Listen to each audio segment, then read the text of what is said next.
All right, let's try this again, shall we? Good fucking Lord. Start the stream up. Actually, start the stream on time. And 2.5 minutes into it, the internet fucking cuts out and just refuses to reboot until like half an hour later. Just randomly. Why not? Why not, right? Anyways, gonna push past that. I did manage to get the internet rebooted. I do have Wi-Fi again, and I'm back. Just my 2 cents. Shout out to the Dome. Shout out to Aaron the dog. Shout out to Pub Sports Radio. All that good shit. Download the MMA Locker Room Talk podcast. Check out the Cosmic Countdown here every Thursday night. Check out MMA. Check out Aaron the Dog MMA and movie trivia every Wednesday night for his UFC breakdown show. Now, I'm back right in the middle of the weigh-ins. I did manage to record the weights, though, of the fighters that have weighed in, or most of them. So I'm going to jot those down right now. Put the banner up. But yeah, sorry about the technical difficulties earlier, but whatever, dude. Sometimes shit just happens. Great timing, but whatever. All right, here we go. Your UFC Vegas 85 weigh-in results.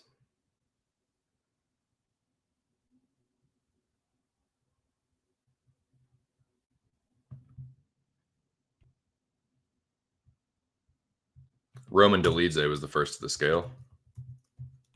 And for a dude that I know is cutting a ton of weight, did he used to fight it? I know he used to fight at light heavyweight. Did he used to fight a heavyweight? Am I just imagining that?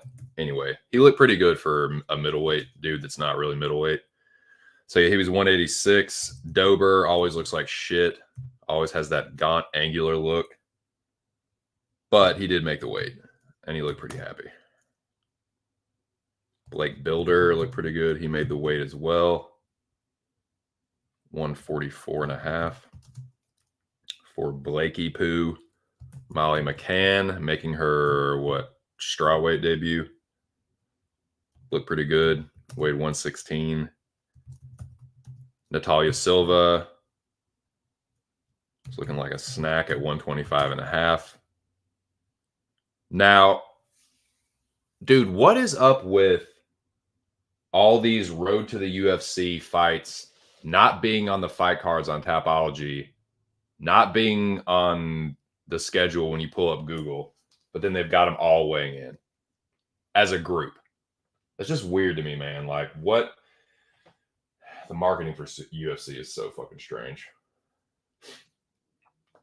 The stuff they have a fucking problem streamlining. I'm just going to say it, dude. The UFC has a fucking streamlining problem. Big time. For an organization that's like the number one as far as MMA goes, it's still so splintered in a way. It's just fucking weird. With the fucking Road to UFC and Dana White Contender Series and Tough, it's just like, clean some of that shit up, man.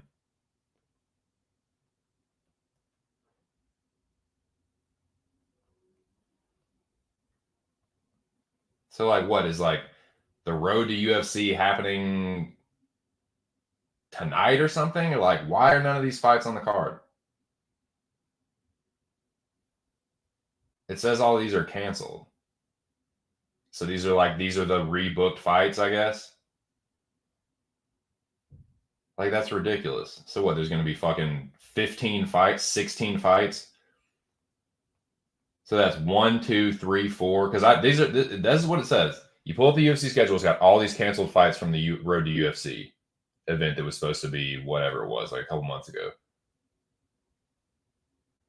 Rong Zhu, Shin Haraguchi, Lee Kai-Wen, Yazi, Long Shao, Lee Chang-ho, Ray Tsuruya, and Ji Nishinue. Are those happening tomorrow night? Are they just weighing in to fucking wait? What the fuck is going on with this Road to UFC thing? Why can they not just... I don't get it. I don't understand it. I don't get it. Like, what are they? Are all these fights getting added to the card? So there's 1, 2, 3, 4, fucking 5, 6, 7, 8, 9, 10, 11, 12, 13, 14, 15, 6. This is a 17 fight card. Like, why the fuck are these dudes weighing in? Are they fighting on this card? Are they not fighting? Is it just to weigh in? Like, what in the fuck is happening? I don't know. Fucking Twilight Zone day for me, boys. Anyways, I'm just gonna they went up there to weigh in, so I'm gonna fucking record their weights. Weird ass shit.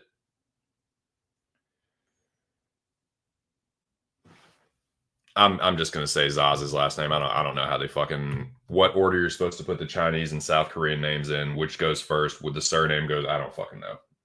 I don't care enough. Let's see. So Zha did weigh 145.5. All the road. I will say this. Whether they're fighting on this card or not or whatever, like all the road to UFC dudes looked in good shape. I will say that. I mean, they should be because they've been doing nothing but preparing for these fights. So Yazzie looked good. Pete Rodriguez thought looked pretty good as well. He made the weight no problem. 170 on the button. Shout out to the 3 people in the building. I'll get to the comments here in a second, boys. Shout out to y'all though, man. Sorry about the technical difficulties earlier, but I made it now.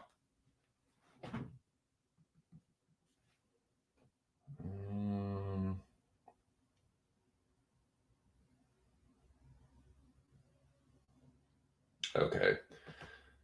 Tsuruya. Tsuruya. Tsuruya. Weighed 125.5.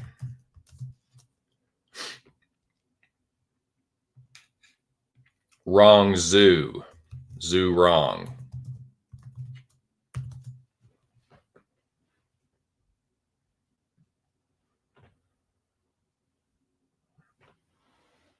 Was 156.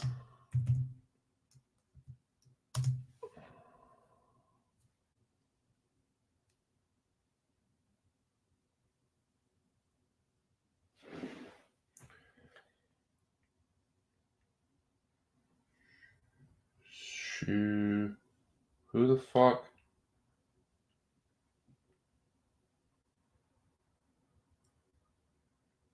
Where's this Jin Yu dude? This Jin Yu Tsuruya dude.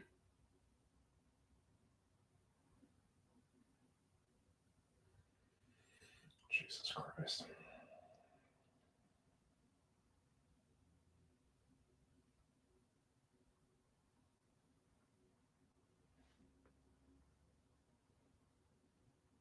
Jesus Christ, man. I don't fucking know. I'm looking for the name of this. I'm looking for this, how to fucking spell this fighter's name.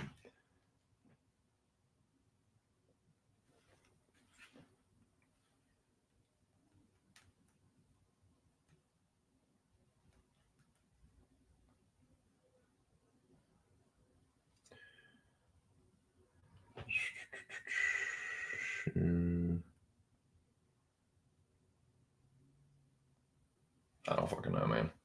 I'm just gonna move past it. Stolyarenko looked pretty good. She made the weighed in at 126.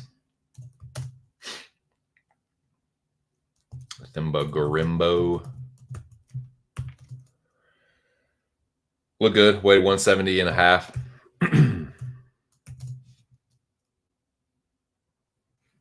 Landon Quinones, I thought looked pretty good as well. 155.5.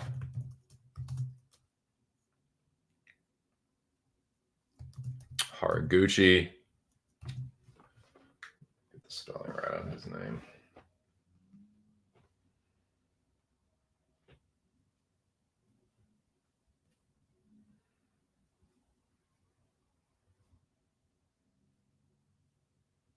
All right, right, so it's just like it sounds. Haraguchi.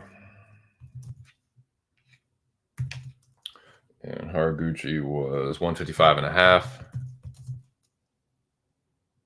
Charles Energy Johnson looked pretty good for a big flyweight, 125.5.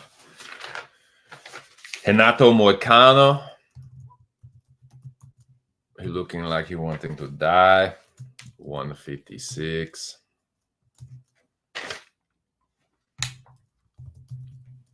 Young Jung Lee, that looked pretty good, 146. Him and Blake Builder is one of the toughest fights to pick for me, man. I literally had to flip a coin on it. Ended up going with Lee. That's what the coin said. But I just don't feel great about it. I can't really put my confidence in Builder, but I think Lee's kind of a... Yeah, I think they're both fucking frauds. So Kizriev looked good, 186. He looked solid. So did Makhmud Muradov, his opponent. I think that's going to be a pretty good fight.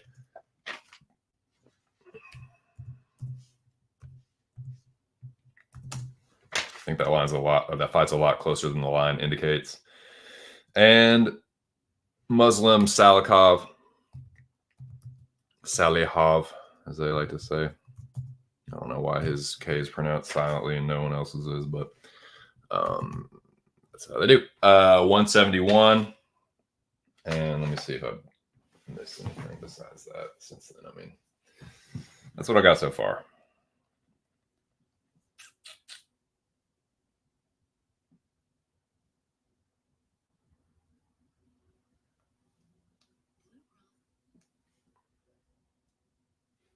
$30 seconds of fucking advertisements. 1 of 2, 15 seconds. 2 of 2, 15 seconds.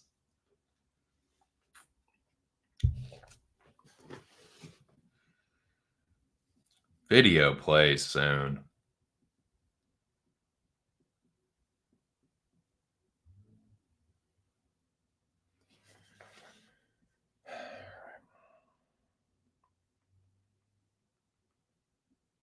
Okay, I did miss somebody. Belbetia. Did I miss anyone since Belbetia? Let me see. Okay, Lee. Kizriev. Muradov. Salakov.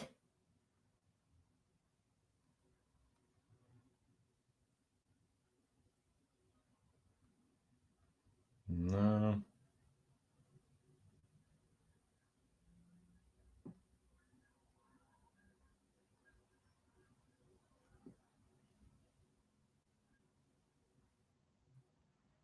Sorry, I'm just fucking scrubbing through this thing. Seeing if I missed anything. I know I missed Belbita. I'll catch up to that. Just seeing if there's anything between Muslim and her weighing in.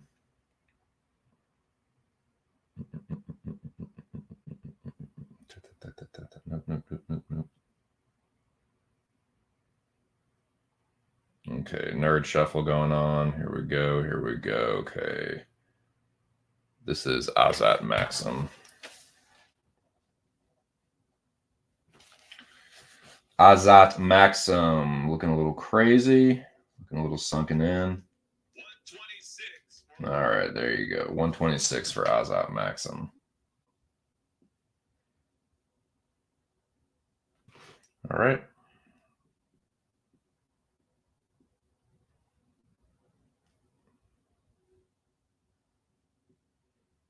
All righty. And closing in on Belbetia. Let me see what's going on here.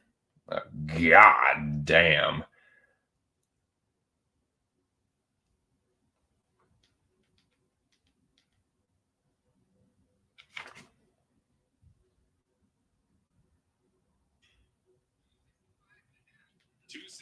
$265.5, tipping the scales. That's Jamal Pogues. Someone was put something up on Twitter, and it must be a joke about him being in shape. I don't know who did that, but that is a bunch of fucking cap. He is still a tub. Tipping the scales. Like,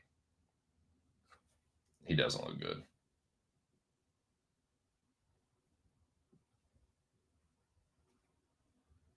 All right, so that was Pogues, and I'm thinking, okay, here we go.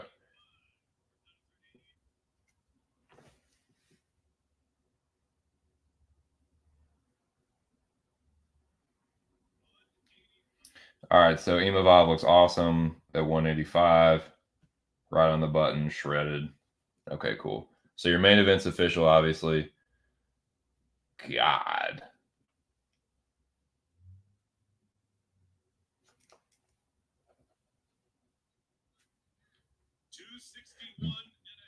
God. Thomas Peterson, not to be outdone. Fucking waddles up there, 261 and a half. God damn.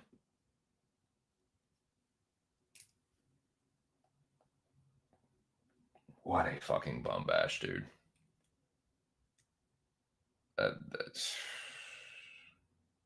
I'm sorry. I don't feel sorry for anybody that's betting Peterson Pogues. I hope you win, but I don't feel sorry for you if it goes sideways. You deserve everything you got coming to you if you bet that fucking fight. It's so low level and greasy. Like, come on, man. If you bet that fight, you need to call 1-800-GAMBLER because you've got a gambling problem. If you feel the need to bet Pogues and Peterson, you actually have a gambling problem. That means that no matter what it is, any kind of competition, you have to have action on it. Because there's no reason to bet that otherwise. Unless you're just like, I like to gamble on it on any fucking fight, any competition, like fine. But that's what you are.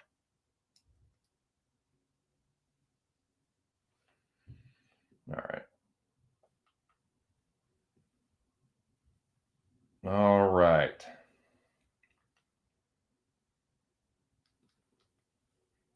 Diana Belbitia. Get bug naked, girl. Take all the fucking clothes off.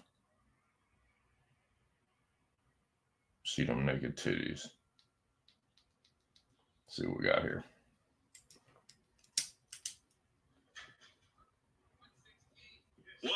All right, she makes it. She needs the hurting curtain, but she fucking makes it. Diana Belbitia. Tipping the scales at straw weight.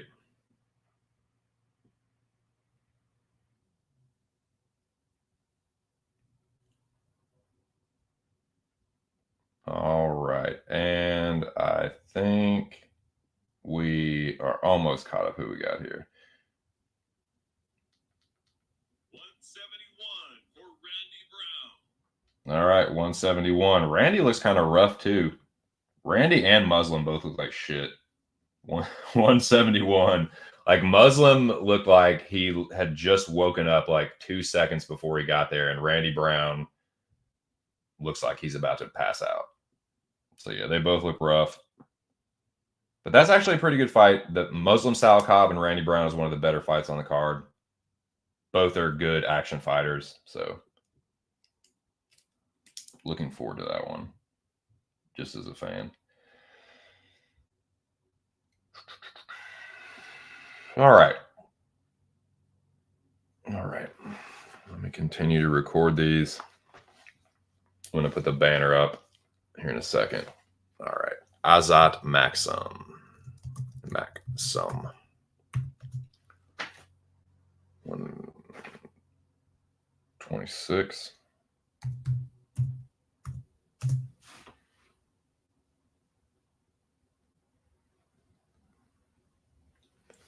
All right. Azat Maxim. Jamal Pogues. 265.5. God damn.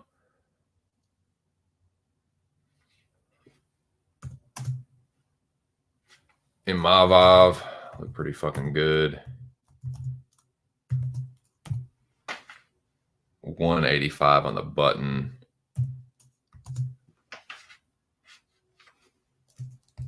Thomas Peterson did not look good. You would think if you're fighting Jamal Pogues, it wouldn't be that hard to like look better than him, but boy, did he try.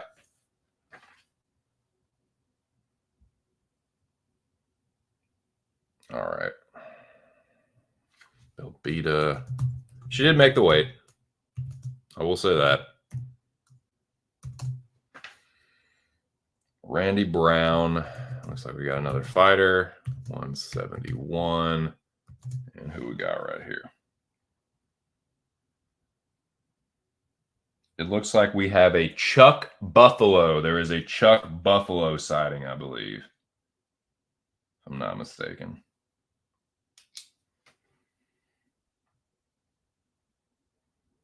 We do. We do, in fact.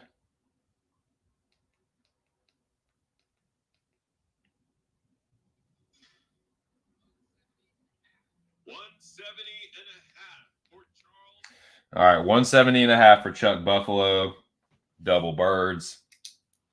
Classy guy. All right, Rad TK. Raditike. Raditike.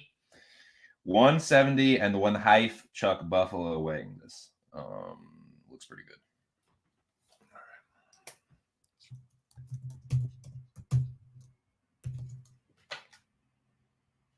170.5 for Charles Radke. All right, boys and girls, those are your UFC weigh-in results as they have transpired in the order that they've taken place. Yeah. And I don't know what's up with those fucking Road to UFC fighters, if they're even fighting on this card or what even. I don't know. I have no idea. Maybe they're just all weighing in to get their show money for the card that they. I don't fucking know. I have no idea. If y'all can enlighten me or shed any kind of light on that, please do so.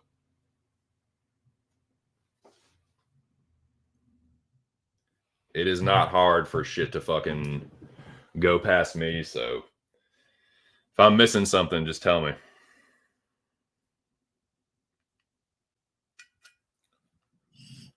But those are your weigh-ins so far.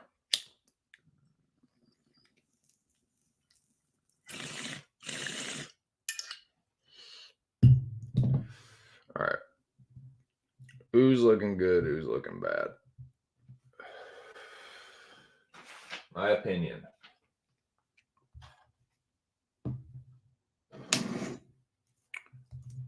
Roman. Blake. Molly. Natalia.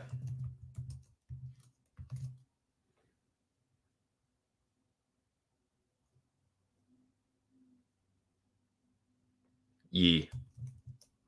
Ebo.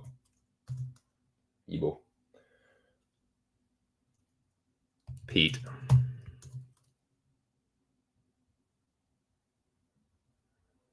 Ray.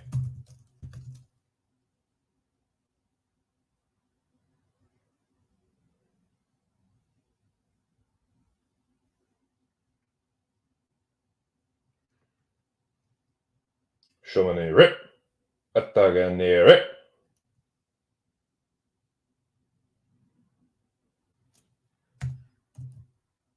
Shomani Rip. Sinsani Rip.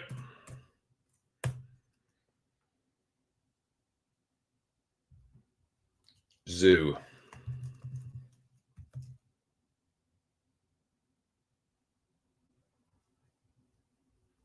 Julia.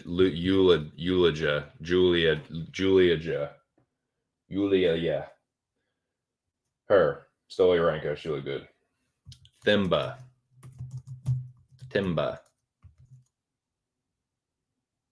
Landon.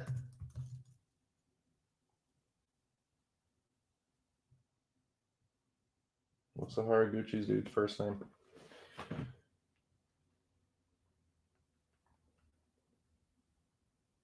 Shin. Shin's a fucking sick name.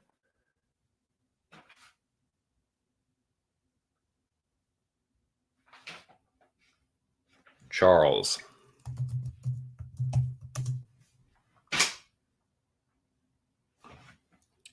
Youngjung.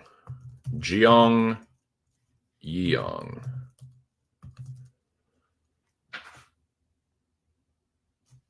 What's Kizrio's first name? He looked good.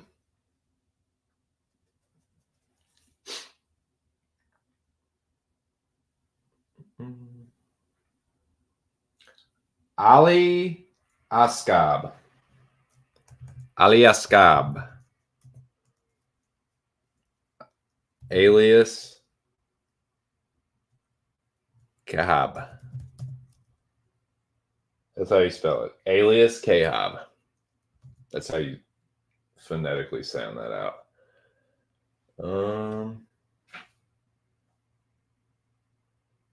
Mahmoud. Mac Hamud. Mac. You understand?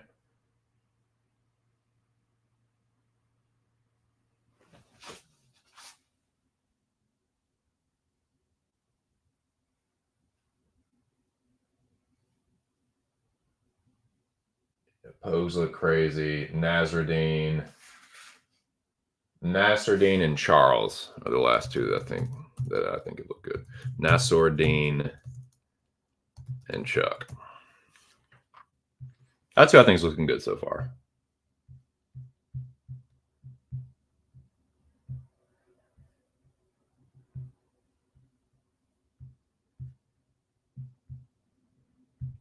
Looking kind of rough are as follows to me. Some of these will come as no surprise because they're dudes that usually look bad.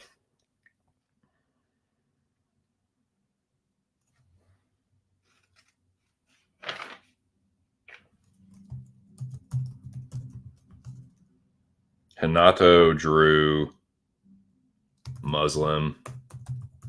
So Muslim and his opponent, Randy Brown, both look pretty bad. That Azat look kind of rough.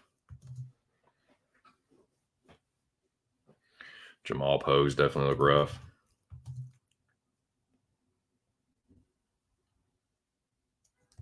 As did Thomas Peterson. As did Diana. As did Randy. And that's what we got so far. Looking rough are these dudes.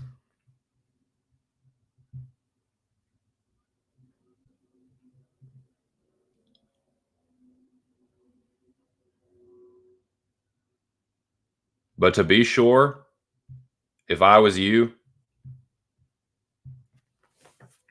don't worry about it. Don't make the weigh-ins your determining factor. If I was you, I would just trust your instincts and do your due diligence ahead of time and trust that the better fighter will win, because that's what happens most of the time. It's not who has the better physique, who looks better on the scales. There are countless examples of a dude looking like shit on the scales and winning the fight. Or a dude looking like a brick shithouse, like he could literally run through a wall. Superhuman strength, like 0% body fat, and he'll get his fucking ass whooped. So it just, physiques don't win fights, skills do, and the better fighter usually wins. So, but since I'm covering the weigh-ins, I'm just going to give you my opinion on who I think looks good and bad. And in my opinion, it's these and those.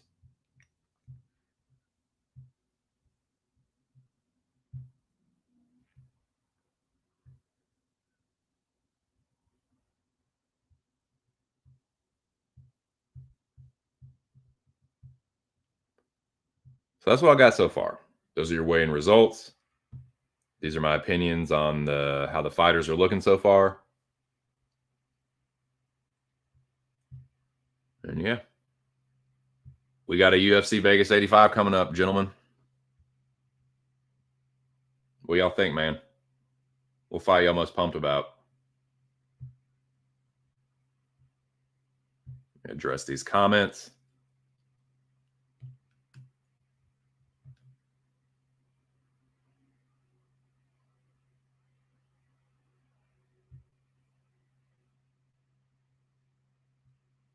Is the fucking timeout button working now?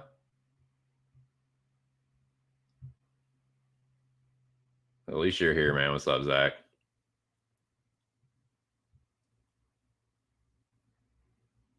It's a separate card. Okay, good. What's up, Spicy? Salud. What's up, General? Back again. Okay, cool. All right, thank you.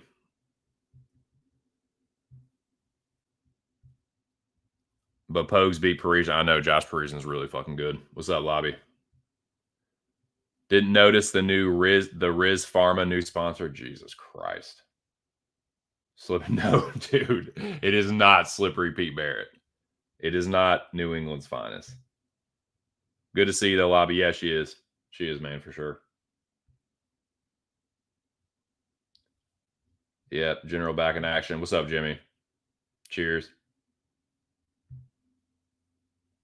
Fury injured, fight with Usyk delayed. Jesus fucking Christ. It is always fucking something, man. We just cannot get this goddamn fight. First, it's Usyk doesn't like the fucking rematch per split. Then it's a delay. Then they finally get their shit together. Now Fury's injured. It's like that fight is just fucking marred with roadblocks, dude. Anyways, man, I got some layer cake in the chalice or in the bubble or what have you. I got some Dunkin' in my fucking cup. I fucking love Dunkin', guy. What are we talking about? What are we talking about here, boys? UFC Vegas 85, weigh-ins. What fight are you almost pumped about? What's going to be fight of the night? What's snoozer of the night? Who's going to steal the show? Who's getting robbed? What do y'all think? Burning questions, boys. Got 3 people in here. Should gotta talk to y'all about something, right? What do y'all think?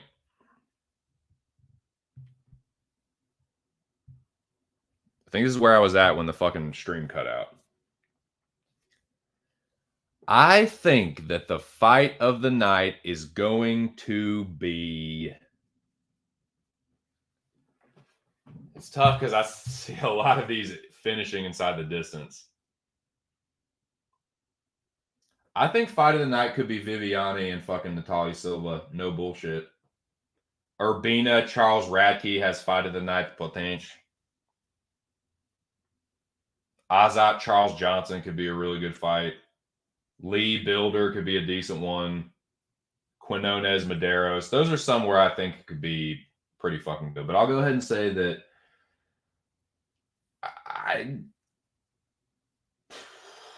I'm going to say Viviana and Natalia put on the fight of the night. I could be totally wrong about that, man. But that'll be my pick. And I'll say snoozer. The exact opposite. The antithesis of that fight will be...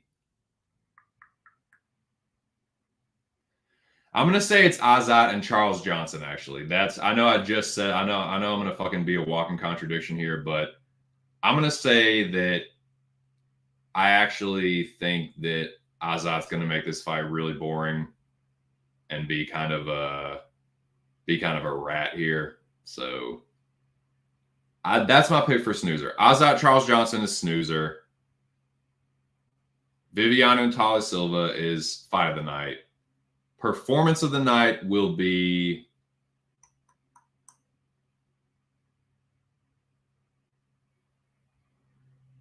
either Muslim Salikov. No, it's going to be Roman Dolidze. It's going to be Roman. He's going to submit Imavov in the headliner main event, and that will take the cake. So I will say fight of the night is Viv and Jesus Freak. Snoozer is Azat, Ratsum, and the Energy. Roman steals the show. Who's going to get robbed? Who's getting robbed? I could see Viviana getting robbed. I could see that. I think if that fight's close, they're probably going to give it to Natalia Silva. So I don't know, man. If it's a good fight, you can't really cry robbery. So I don't know. This is a tough fight to really predict. Kind of a tough fight for betting.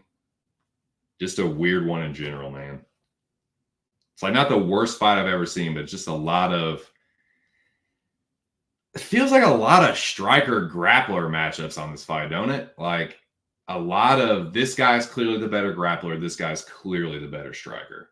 I'll give you a few examples. Moicano Dober, Azat Charles Johnson, Khizriev Muradov. I mean, I know a lot of people think that Khizriev, I don't know, man. Yeah, I'll say Khizriev Muradov's like that. Garimbo Rodriguez couldn't be a Karolina Stolyarenko. A lot of them. So I don't know. It's kind of a strange card. But it seems like there's a lot of spots for like crazy finishes. Either a gnarly knockout, a nasty submission, something. So those are my picks, man. What do y'all think?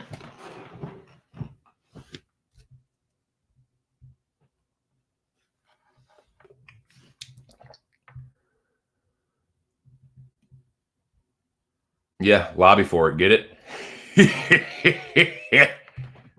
You get it, dude? He has a cut. Jesus fucking Christ. Cheers, boys. Cheers. Yeah, we'll fucking see, smart mouth. Well, yeah. Whatever. That'll be fun, though, dude. I can't wait for that fight. It is the heavyweight fight to make. Those are the two best heavyweights, pretty clearly to me. Everyone's down on. Well, I don't want to get into boxing because I'll just get into a fucking argument with Lobby. I'm not trying to hijack the stream with that. Bilder versus Lee, fight of the night. That does have fight of the night potential. I think one of them is going to get knocked out, though. So I think that could be like maybe a little bit more performance. But if it goes the distance, I'm going to say they both put hands on each other, and it was a pretty good one. So that's not a bad call. Dober Moicano, fight of the night. Snoozer Brown Salikov. I think it's going to be a snoozer until Muslim turns his fucking lights out. I think it will be boring. I think Randy Brown will be jabbing and electric sliding. And then there'll come a point where he backs up to the fence and stays there just a little bit too long, and Muslim uncorks something on him and slumps him against the fence. But yeah, if that goes the distance and it's just Randy Brown by jab and electric slide, that's a pretty good call for sure. I can see it. I see the angle. I can see the angle, Jimmy. But yeah, we're caught up, man. We're caught up, and these are my bets, boys. My slate is complete. I'm laying 2 units on this card.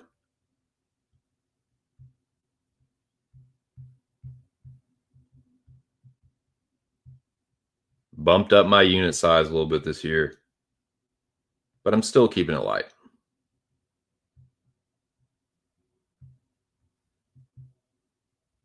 Just a little disclaimer for anyone that's new. Doubt it, but these are just my bets. Do whatever the fuck you want.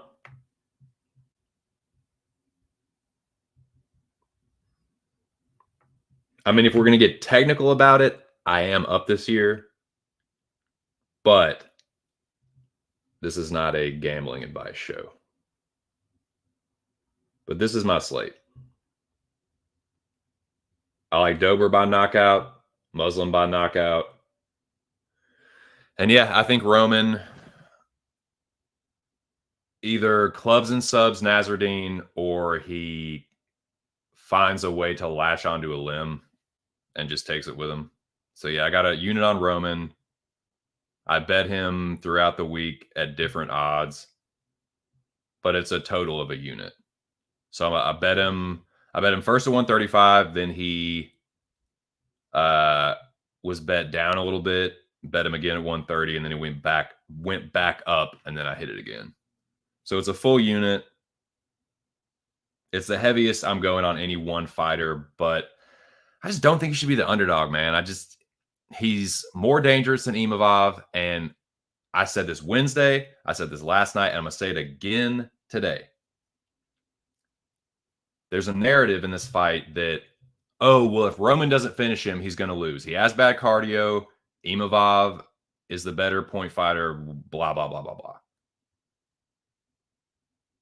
I'm not so sure about that. Outside the Sean Strickland fight, Nasruddin Imavov is not a super duper high volume striker. He likes to pick his spots too. He's called the sniper for a reason, boys. He's not a Sean Strickland type fighter. You saw what happened when he tried to go at Strickland's pace. What we got here?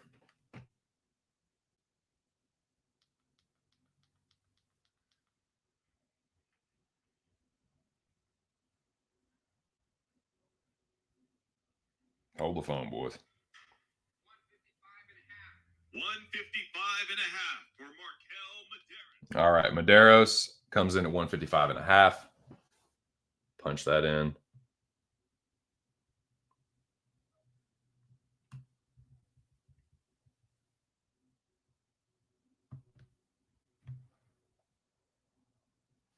Like, Roman's a counter fighter too. So if he's just trying to wait and counter, I just don't think he works at the clip to really gas Roman out. I think there's going to be a lot of staring in this fight. I think it's going to be a lot of feinting and moving and shit. And Nasruddin Imavov isn't a march forward, like, break you kind of fighter. He's like a slick counter striker that hangs out on the outside and picks his spots. And that's not the style of fight that's going to wear Roman out to me. Roman likes to slow the fight down. I think he will win the moments. I think he can win a decision by winning the moments. And I just think he's going to finish him. I just think he's a better fighter. He's more dangerous. Pretty sure he's ranked higher too, which I don't understand, like, the odds. Is it really, like, are people really down?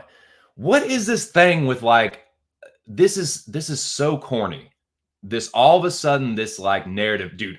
Actually, Marvin Vettori isn't even really that good. What the fuck are you talking about? What are you talking about? Sloth has close fights with pick a degree of competition. Pick a level of competition, a level of fighter. Marvin Vettori will have a competitive fight with them. This narrative that all of a sudden Marvin Vettori is like mid or like, dude, he's kind of overrated. That is corny as fuck, dude. And it's just bullshit. If anyone's a little overrated, it's Imavov. His record is a little overstated. The dudes he's beaten are a little like, it fucking, both Roman and Nasruddin have bad losses. But if you look at the wins, man, Romans are way better. You look at the Haas fights, dude. It's just, I don't know, man. Imavov is good, but I think he has a very limited ceiling. I think Roman's ceiling is a little bit higher. It was a really close fight against Marvin. I think Marvin would clearly beat Nasruddin Imavov. I just don't get the line. So, yeah, I didn't think too hard about it. Roman has felt like the side to me all week, and he's remained the underdog all week. So, yeah, that is my slate, though. Oh, wait, no, it's not. No, it is not. That is most of my slate. The last quarter unit, boys, as I do every single time there is a UFC card, I tail the Zhang Li. Shout out to my dude, Aaron the Dog. Make sure y'all subscribe to his YouTube channel, Aaron the Dog, MMA and Movie Trivia. Check out the other channel that he participates on quite a bit, Why We Love Horror. Shout out to Calamity John, Abbey Road, all the crew over there. So, as I was saying, Aaron the Dog is back doing Wednesday UFC breakdown shows. They're now in the evening. So this past Wednesday evening, this Zhang Li was revealed, and I am more than happy to tail it. I'm on the Azat Maxim side, but I'm happy to hedge here with Johnson because I think he is live. I think he's a better striker. He's fought way better competition. I don't like the stylistic matchup, but I think he could knock Maxim out, or at least hurt him, steal around. So I don't mind the hedge there. I think Molly McCann is about the most. There's no such thing as a safe parlay piece, but I think she is the safest parlay piece this week. I think she's gotten a lot better since the last time she fought Diane, and she beat her the first time. I think she's going to beat her again, even worse. I think she's probably going to finish her, honestly. I think she's improved her grappling a lot, and I think she's going to get her down and either GMP or sub her. So yeah, that leg feels pretty safe. Salikov is definitely, I'll say it's risky, but like I'm on Muslim too. Like Randy Brown, I want to say like he's beaten good strikers before, but dudes that are like really powerful tend to trouble him. And that's what Muslim is. He has legit one-punch knockout power. I think he's going to one-punch Randy Brown. But yeah, I mean, is it risky? Hell yeah, it's a plus 200 underdog. But dude, if it hits, and I think it's got it's wide. Even if you do think that Brown is the favorite, he shouldn't be that much of a favorite. I think both of these guys are on the same level, so it kind of feels more like a 50-50 to me. Everyone's going to say, oh, Muslim is so old. Like, Randy Brown ain't no spring chicken. He doesn't have a good chin. He can give rounds away, and he's kind of a Jekyll and Hyde fighter. He's kind of like, you don't really know what you got. I feel Muslim is a little bit more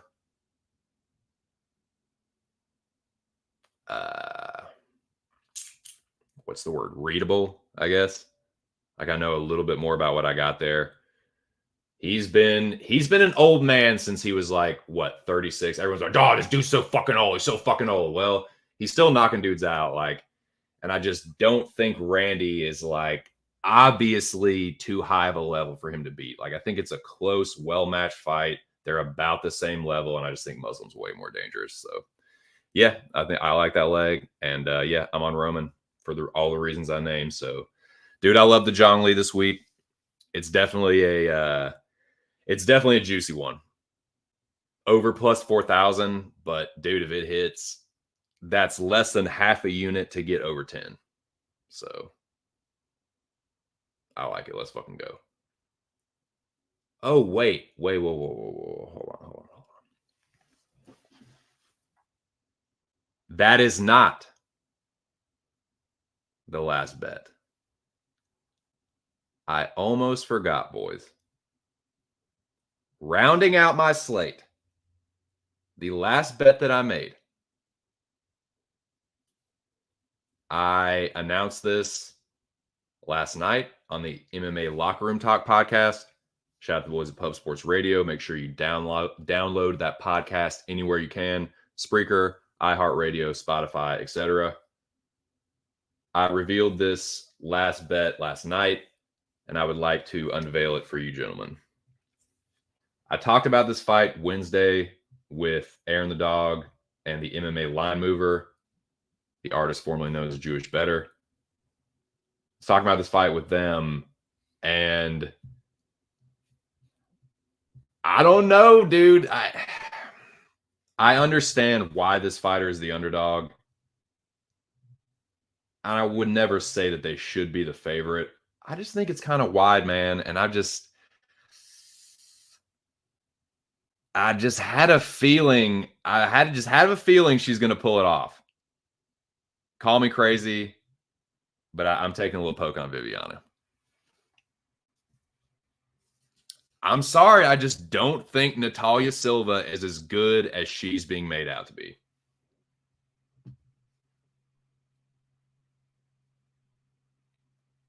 I think we're being sold a bill of goods here. Like I know. Viviana got dropped by Andrea Lee. Natalia Silva beat Andrea Lee pretty clearly on the feet, but Viviana still beat her. She gets multiple takedowns in just about every fight. I think she's going to get takedowns here against Natalia Silva. And I just think she's more dangerous than a lot of the fighters that she's been fighting, like Jasmine, fucking Victoria Leonardo. Like, I'm not blown away by that, dude. Teresa Bleda. See how much longer fucking Teresa Bleda is going to be in the UFC. You know what I'm saying? Like, this Victoria, dude, this is crazy. Again, she should be the favorite. She has the upside. Viviana's 37 years old. I get it, dude. I get why Natalia Silva's the favorite. She's fucking cute. She got a slamming body. She's got the smiley, bubbly, Jesus is your friend. I'm chastity belt wearing fucking goofy virgin bitch. The UFC loves that shit. They loved it with fucking Amanda Hebus. They love it with her. So they will push her. And if it's close, yeah, that's why I'm not, I don't know, man. She's probably going to get screwed. Like, they're probably going to screw Viviana if it's close, but I think she can make it close, man. And I think she has grappling upside. I think she can maybe, like, I think Natalia Silva, sometimes when Brazilians fight other Brazilians, like, it can be a weird fight. And Silva already said, like, no, it's not ideal. Like, I don't want to have to fight my fellow countrywoman. So I don't know, man. Like, Viviana's got more experience, quite a bit more experience. She's older, like 11 years older to be exact. And like, yeah, people are going to look at that number, that 37, and be like, oh, dude, she's washed. She's done. I was hearing that about Neil Magny too, against a fighter that only had a few fights in the UFC. So we'll see, man. But I just think that's a little bit too wide. Not telling anybody to bet that. It's not like my most confident pick this weekend, but nah, it's been staring me in the face. It's sticking out like a sore thumb, and I had to take a little poke on it. We'll see what happens.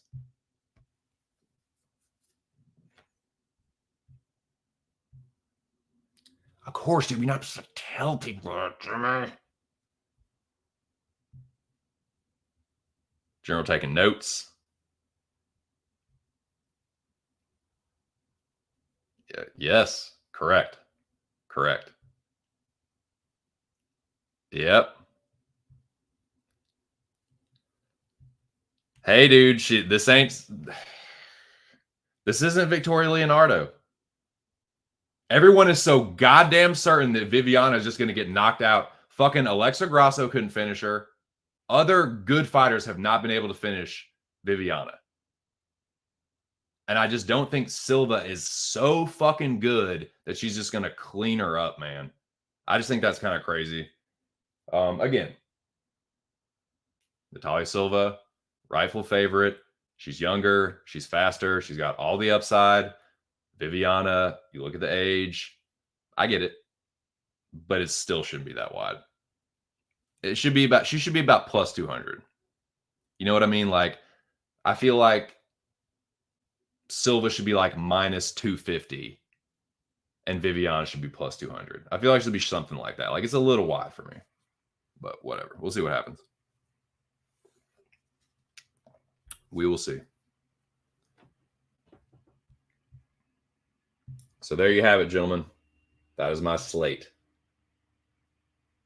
Taking a handful of dogs like Dober by knockout. Give me Salikov. I think he's getting the job done by KO. And I like Roman Dolidze. Viviana to round out the dogs, and then tailing the Zhang Li, as I am one to do. But that's my slate, gents. That's what I got. That's what I like. What do y'all like, boys? What's y'all's favorite bet this weekend? What kind of fucking greasy action are you D-gens getting into? I know y'all doing something. Where's Jack, man? Anybody heard from him? Jackie boy, wherever you are, I hope you're doing well. Godspeed. Jack done fucking dropped off the face of the earth. Hope he's doing okay. It's not always a bad thing, but he's been pretty scarce. So, yeah, what do y'all like this weekend, man? What's y'all's favorite bet?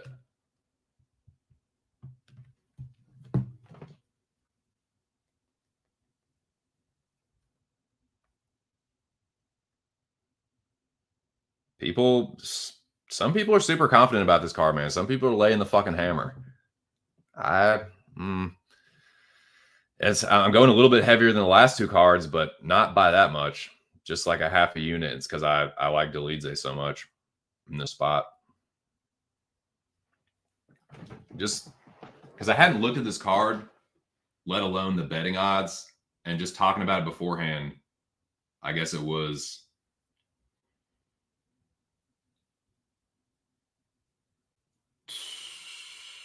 not this past Monday, but the one before that, I guess. Right after 297. I looked at it and I expected Dolidze to be a slight favorite. Like I expected the line to be exactly flipped. Like Dolidze, like minus 170, 175, like Imavov plus 125, plus 130, something like that. That's what I expected it to be. When I saw it was totally flipped, that was it, man. Like it just doesn't feel right. Dolidze just does not feel like an underdog to me.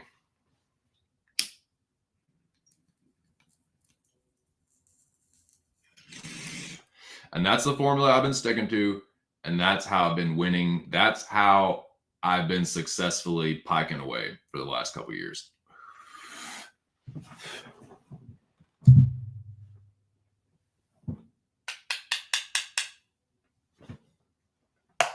So yeah, boys, do what works for y'all. Trust your gut. And that's what I'm doing. My guts are telling me that Roman's going to win. Dober and Salikov are getting knockouts.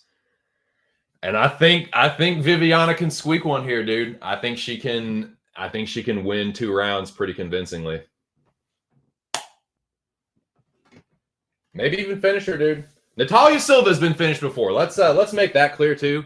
I know that Natalia Silva has improved a lot, but she has been finished before. She's not undefeated. She has like 5 losses or something on her record. I know a lot of them she's like 17 or something, but she does have quit in her. She does. And that doesn't always go away. You're just not going to fucking find it. Like Victoria Leonardo and Jasmine Jasudavicius and fucking Teresa Bleda are not the kind of fighters that can really like push you to your fucking limit. I think Viviana Araujo, like obviously Marina Rodriguez is a better fighter, but I would say she's one of the tougher, if not the toughest fighter she's fought. Again, outside of Rodriguez. So yeah, I don't think that's plus 280 underdog material. I think it's more like plus 200, plus 175. So yeah, we'll see what happens though. It's not my most confident.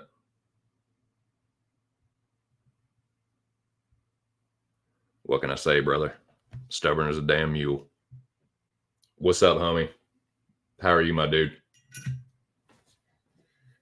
Yep. I know some of y'all love feeding it to me as well. And that's what I'm here for, man. Like, I make my picks and my bets. I make them every fucking week. And I have unhidden my Tapology picks. So what I'm saying I'm picking is what I'm picking. I mean, it's been like that for years, but just I'm not in any competitions now, like where I don't want people to see who I'm picking beforehand. Like, I mean, I am. Like, I participate in the pub contest, but like, yeah, my picks are unhidden on Tapology. And when I'm wrong, I'm going to be here every fucking Monday. So y'all can come give me shit, you know, brag about hitting your bets. And yeah, Everybody wins.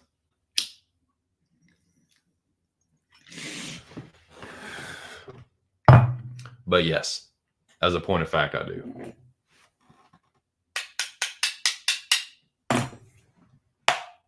I love Natalia Silva Crow. I love Jimmy Flick Crow. I love Chris Curtis Crow. Who else? I love chomping down on some fucking Jonathan Martinez Crow. Good God. I used to love Cowboy Cerrone Crow. There's just some fighters, man, that just shovel fucking shit into my mouth. It's just, and then there's just some fighters where I'm, kind of a whisperer. I see things, I hear things. That's how it goes. How she goes, buddy.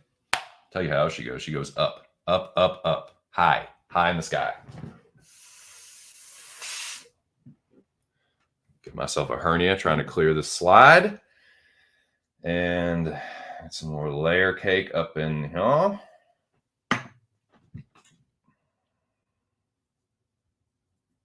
What do you think, boys? What are y'all doing? Laying the hammer on Silva? 10 units, Natalia Silva?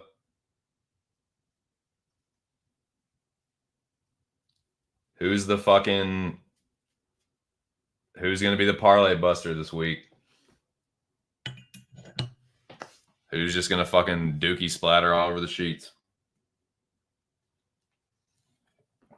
I think it could be Silva. Could be Randy Brown. Could be Manny Mokhtar.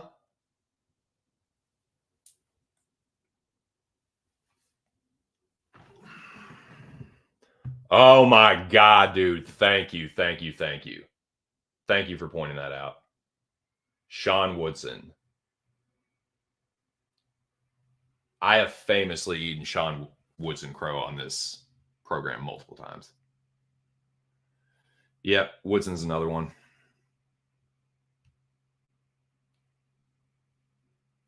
Jimmy says he's waiting.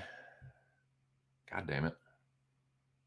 Waiting for betting advice for Louis Palomino and Austin Trout. God, fucking.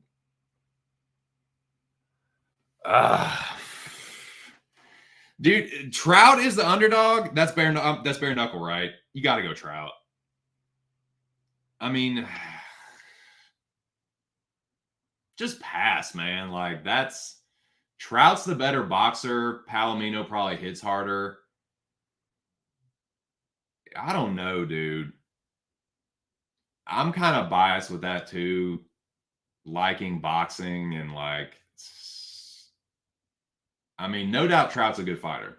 I can't believe he's fighting bare knuckle boxing, but yeah, now if it's boxing, you gotta go Trout. Bare knuckle, it ain't fucking Diego Sanchez, dude. It ain't.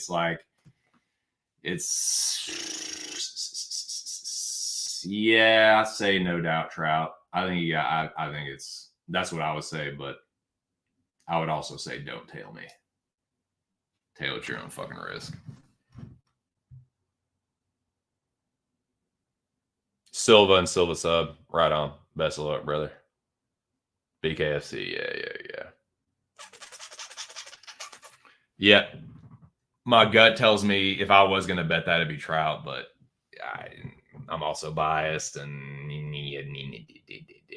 Palomino hits hard. Luis Palomino hits fucking hard, and he's been doing that shit for a while, and I'll give him that respect. Trout or pass. Trout's a better boxer, though. But BKFC is not about that. Like, Paulie Malignaggi is a better boxer than Artem Lobov, but he's not as vicious. He's not as nasty, and he's not as, rough and tumble. That's kind of what you need there. Austin Trout is a tough dude now. He can take pain. He's got a good chin, but it's not just about the chin. It's fucking pain tolerance, man. It's about your pain threshold. And dude, I don't know. Tough one.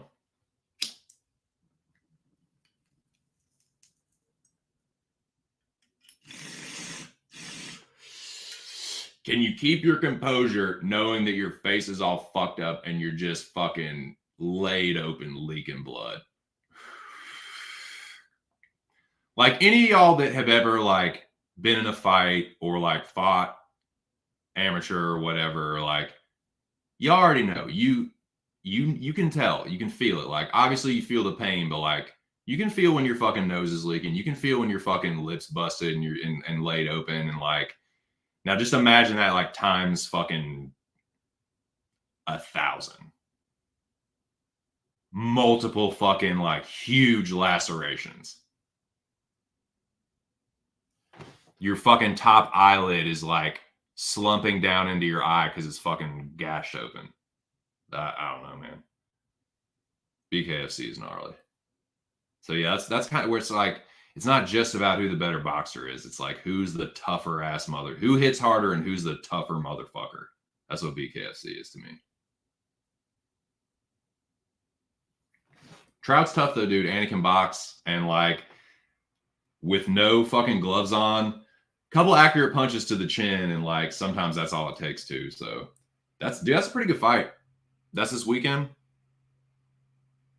Hell fuck yeah, bud. I'm gonna watch that shit. Palomino and No Doubt Trout. That's a sick fight.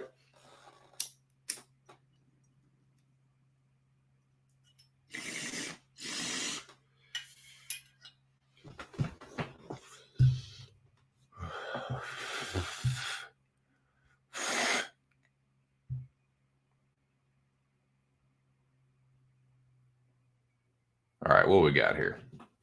I have not been paying attention to the fucking weigh-ins at all. What a fucking jobber, dude. What a jabroni. Fucking jabron zone. Non-internet working, non-paying attention, updating the fight ass fucking hack. Hack job. Bush League slacker stuff. God damn, Carolina looks horrible. Carolina, Kakalaka. Appalachia. I'm gonna throw this apple at you, Bo. Well, almost 50-11 fucking fires weighing in. All right, let's back this up and check it out.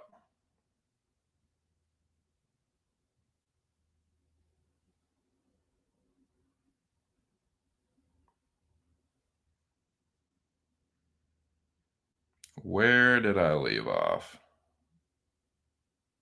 Medeiros, yes.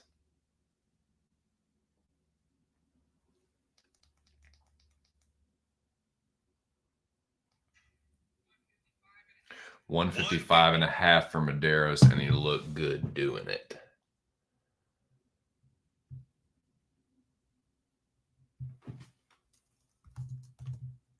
Medeiros 155.5. 150 whoosh, and a whoosh.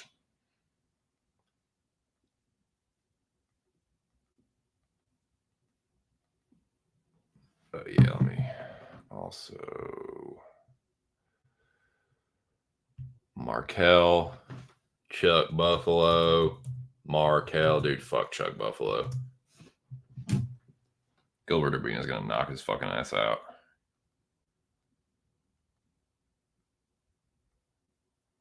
Probably not, but I don't have anything on that. It's just a lean, but I ain't picking no fucking Chuck Buffalo. We'll see if Chuck Buffalo is going to be another one of those fires where it's just like, nah, I don't like him. He's amazing. He's incredible. He's the best player to ever come through the school. I hate him. And that's just how it's going to be. Now, what I'm going to try and do in the future is avoid putting money on fighters like that, where it's like, yeah, I might continue to pick against you at my own peril, but I'm not going to keep losing money on you just because, like, spitefully betting against him. Like, nah, I gotta cut that shit out. All right, here we go. What we got?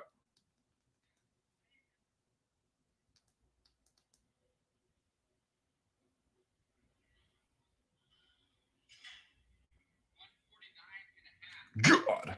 149.5 for Kaiwan. Okay, so separate card. I don't even give a fuck. Let me know when you actually get to the UFC, then I'll give a fuck. Road 2. No, let me know when it is UFC. All right, Gilbert.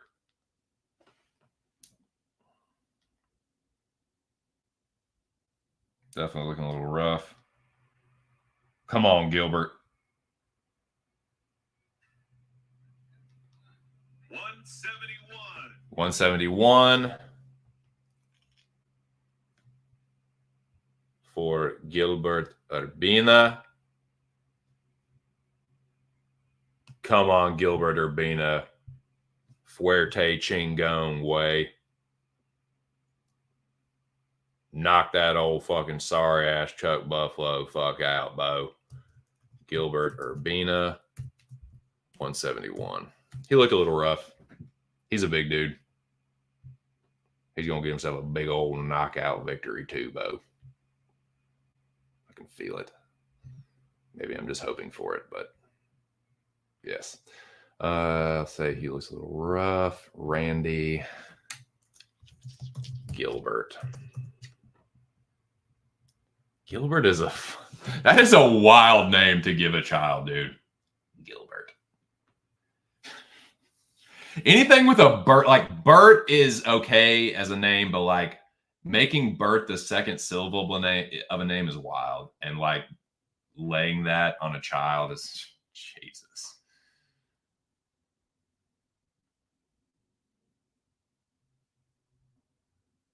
Dilbert, Gilbert, Filbert, like it's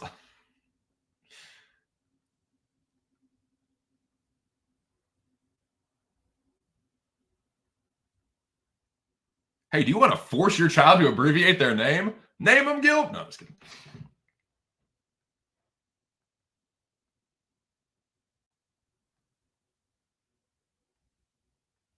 Let's see what we got. What we got? What we fucking got here? All right, Luana Carolina looking like death fucking. 29 for Luana Carolina. God. Jesus Christ. Shit. No curtain, no nothing. 129. Dude. Just stank ass like fuck off. Fuck this whole thing. Fuck you. Fuck you. Fuck you. You're cool. Fuck you. I'm out. 139. Fuck all y'all. Peace. That was Luana Carolina's way in. Just hilarious. Yeah, 139 for Carolina. God damn it. Hey man, maybe I'm gonna get my wish, dude. My wish was for this fight to fall off. Fingers crossed. Here's hoping, boys. We may have it. Carolina. What was it? 129. 129. 3 pound. Good old 3 pounds over. And she did not look good either. Like some fighters like Cop, they're just like, hey, I didn't make weight. I didn't cut the last few pounds. Didn't try to. Sup? We doing this or not? You want to fight or not? But you could tell that hers was just like something happened, and she's just like, nah. She looks terrible. This was not a purposeful weight miss. I think she fucked something up in camp, or she fucked up her cut, or she has her period or something. This is not just like I'm missing weight on purpose and hoping you take the fight so I can whoop your fucking ass. It doesn't feel like that.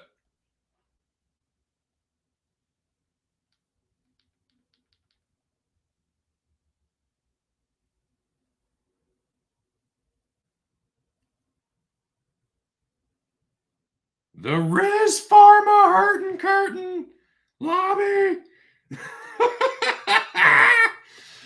God almighty, dude. Oh, man, you gotta love it. You gotta love it, boys.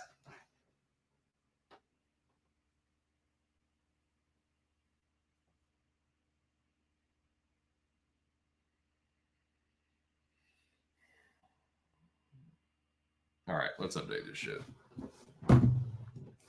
Carolina missing weight like a fucking goofball. There you go. Fucking 129. 129 looking like fucking Anus. Luana. Oh, Luana. Say it ain't so, darling.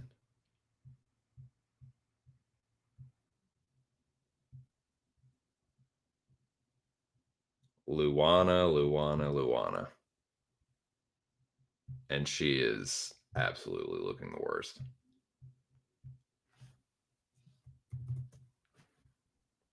It looked like a mugshot, dude. That's how like unhappy she looked.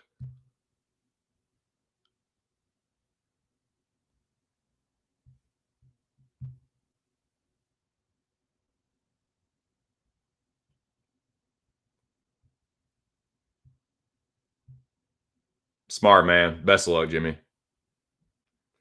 And in BKFC, it's almost like you can add a couple years because everyone's like older and more like washed and shit.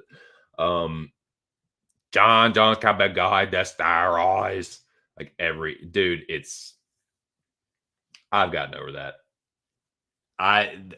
There was a time where I was on my high horse and like Mr. fucking self-righteous, dude, the purity of the sport cannot be tainted by these fucking drug users. It's like I do respect the dudes that didn't use and had success and became champion, but like it's kind of like cycling. It's like, dude, so many fucking dudes, and I like did a deep dive on this whole thing back when Jones had his like picogram / pictogram controversy. I was like, you know what? I got to figure out what's going on with this shit. So I did all this research into fucking Turinabol and like all this shit,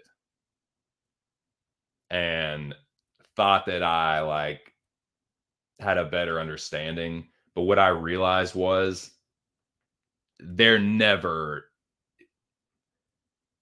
the designer PED market, the designer drug and the designer drug masking market, more importantly, will always, and I mean always, be ahead of the testing.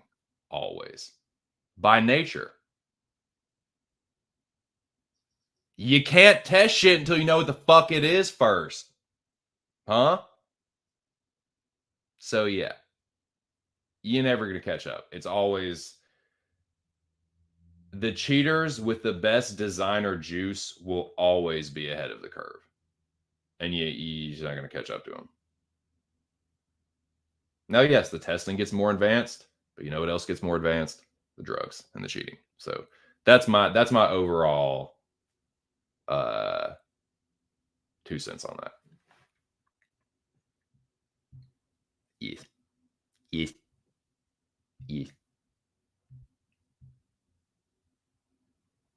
Fucking Riz Pharma. It's too close. Oh my God. Oh my fucking, hey man, they know their fucking dude, they know their fucking target audience. That is, I mean, talk about knowing your fucking demographic. Aggressive fucking older dudes that like are going through midlife crises, whatever. Fucking piss, my dick won't get hard. Fucking losing my fucking hair, going bald. Can't get your dick stiff no more. But you're still mad. You want to fight? You want to watch fights? Smart, man. Marketing at UFC is... The UFC does need to streamline some things, but as far as like who they market to, they know their fucking audience, man. They definitely know their demographic. Yeah, dude, you got to get the good shit.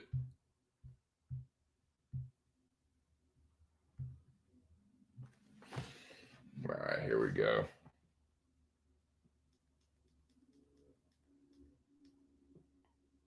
What up, Viv? 126. Vivian Araujo. Nah. fraud check this bitch, Viv. Come on, homegirl. Viviane Araújo. Looking good for this. Shop for that. Viv. Everybody counting her out, man. Everyone's sucking fucking wanting to fucking take off that chastity belt. Fucking 26-year-old born again Christian virgin bitch. Everyone's up her fucking box.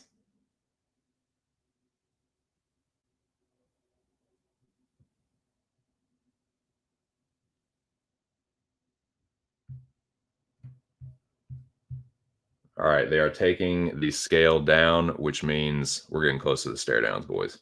I want to thank all y'all for hanging out here and kicking it with your boy.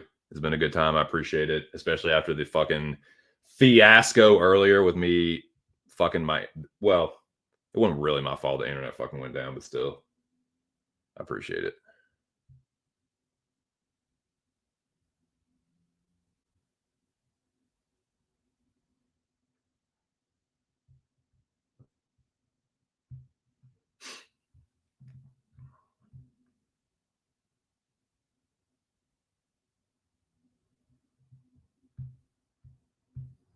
Did I fucking... Carolina Viviane. Oh, shit. Araujo. A name that sounds like it would be hard to spell, but it's actually really easy to spell out phonetically. Some names are easy to pronounce, but like are impossible to spell. All right, 126. God damn it. 126. All right, here we go, boys and girls. We're about to kick these fucking stare downs off. They ain't wasting no fucking time, and neither am I. Let's do it. I got my picks down here, or I will put my picks up on the screen. But let's do this shit. Tell you how they size up.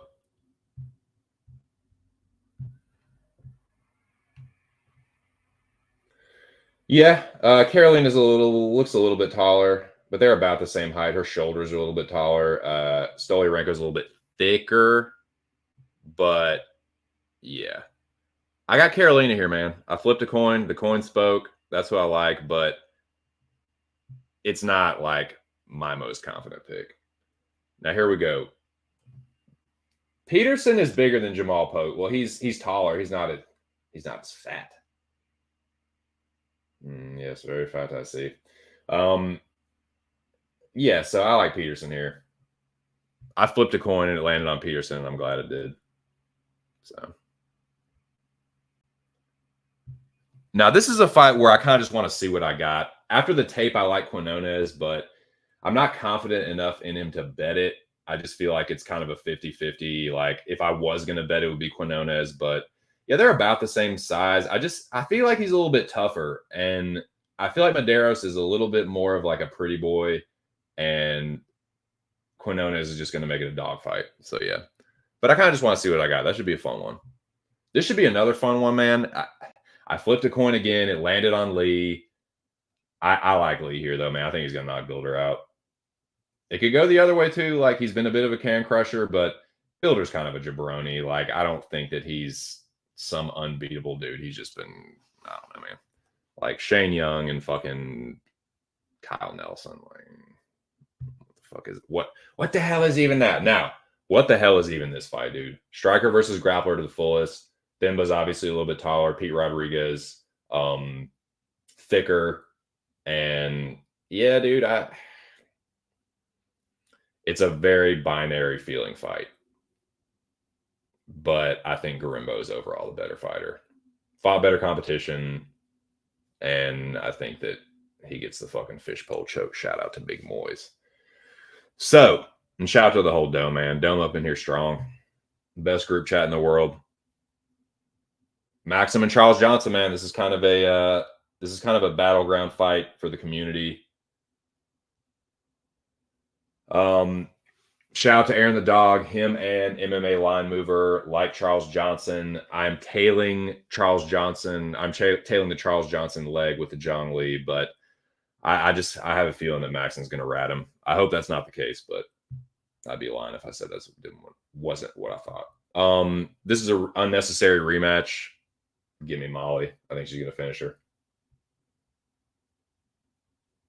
Molly's a fighter. Belbita is a she doing cosplay. I know that's Poliana Viana, but still. Same shit. Cute, low level, lanky striker bitch. Yeah. But now this one, dude, Urbina and Chuck Radke. Charles Buffalo. Yeah, pulling a little stunt here. Boy, get your ass out here. Get your ass out here and get up on that fucking stage. Oh my God, dude. Yeah, bro, everyone's looking at you. Hurry the fuck up. God almighty.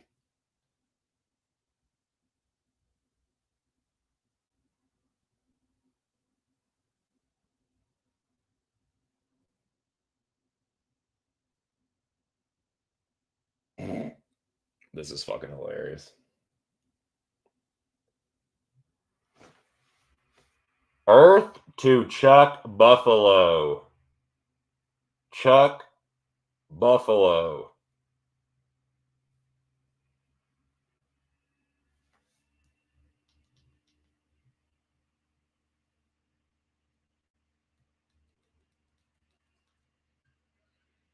Okay, there's Chuck Buffalo. What the fuck?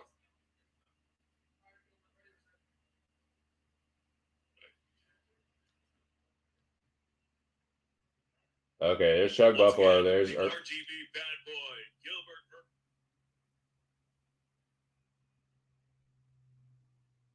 All right, Urbina and Chuck Buffalo. Urbina, a bit taller. Buffalo, a little bit wider. Should be a good one. Give me Urbina by knockout.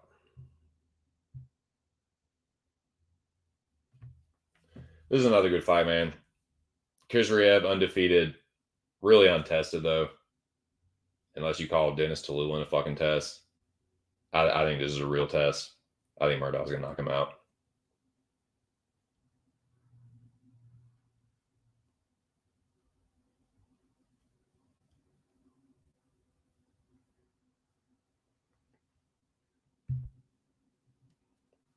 Come on, Viv. Come on, Viviana. She don't want the fighting of the Brazilian. She want to love Jesus and everybody. Come on, Viviana. Let's fucking go.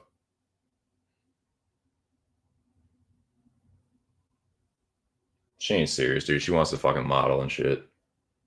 She wants to smile and do fucking missionary work. Fucking corny bitch. Let's go, Viviana.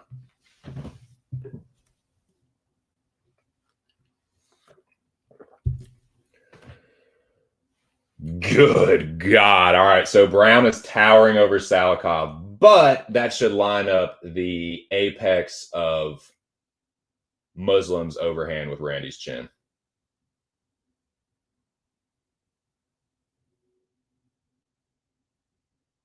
Let's fucking go. Muslim Salikov by knockout.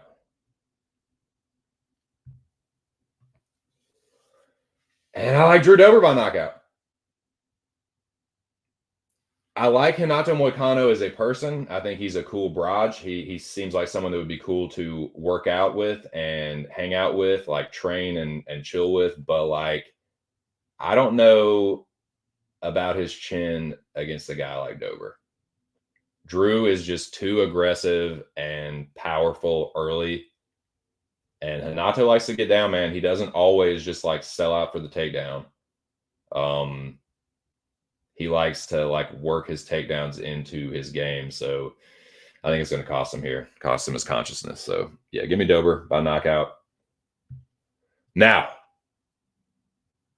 these dudes this is kind of a mirror match as far as like how they size up. They're pretty close to the same height and size. Like,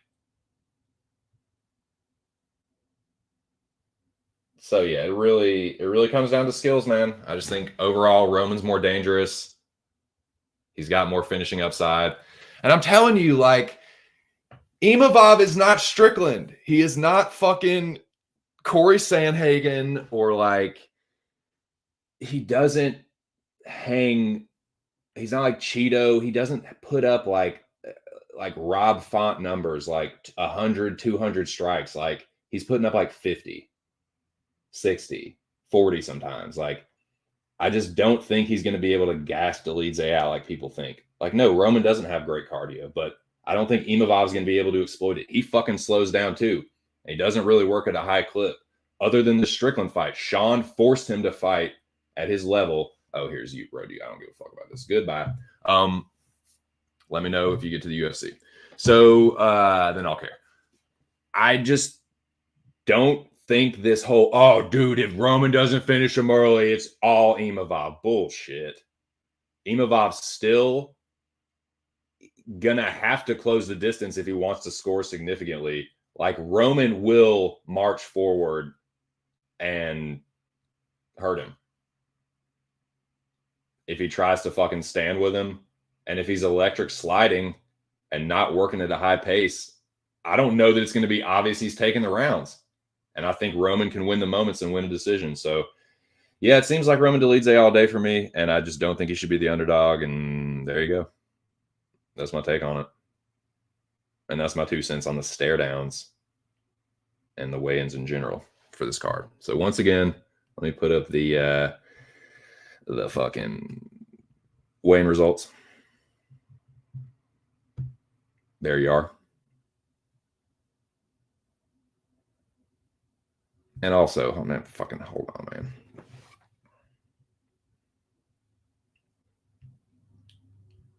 Trying to do fucking double weigh-ins. Get the fuck out of here, man. How about this? Have a separate card. If you're doing a separate card, maybe do a separate fucking weigh-ins.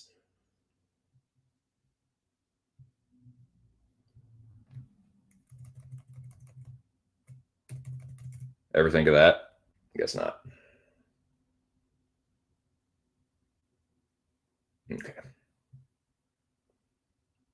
I think that's everybody. These are your official UFC Vegas 85, not fucking Road to UFC that they're throwing in here to save some time or whatever the fuck.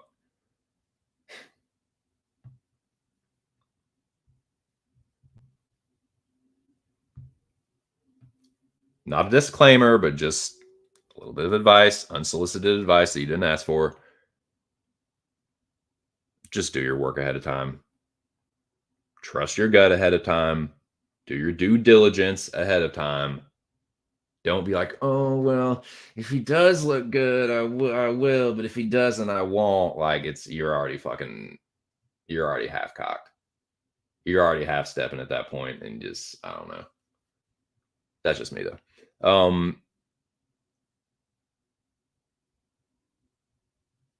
But since I do cover the weigh-ins, for the record, this is who I think look good.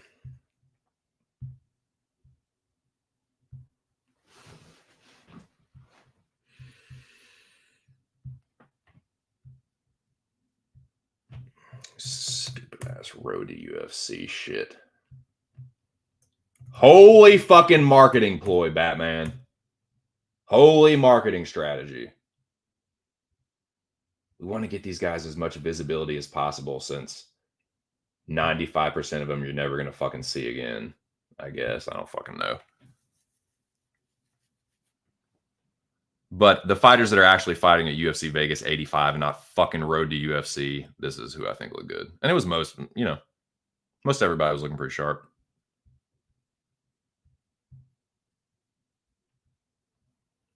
Jiang Yang Lee, get it, dude? Hey, fair enough, man. Let's fucking go, dude. Bro, you're one of the only people that I've seen on Urbina.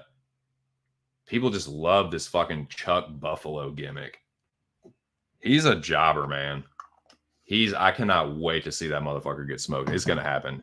He's not a bad fighter. Like, he's a little bit better of a fighter than I give him credit for, or I have given him credit for at this point, but it doesn't say shit. Like, look at who he's fighting, dude. He's fighting Blood Diamond and Gilbert Urbina. That, like, even if he beats Urbina, he's gonna get whooped sooner rather than later. But it's a winnable fight. It's kind of a 50-50 to me in my head, but I like Urbina early. I like him to knock out Buffalo, and I just think he's a little bit more.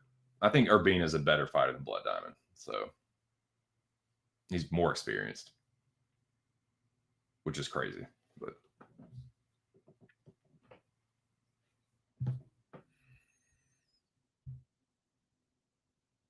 was more confident in Murdoch before the Russian showed up. Mega Juice, yeah.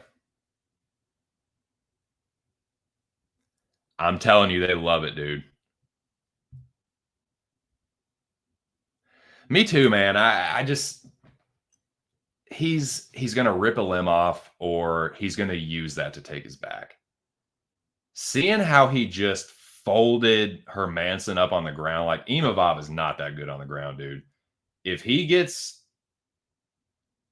to his back, he's gonna get choked.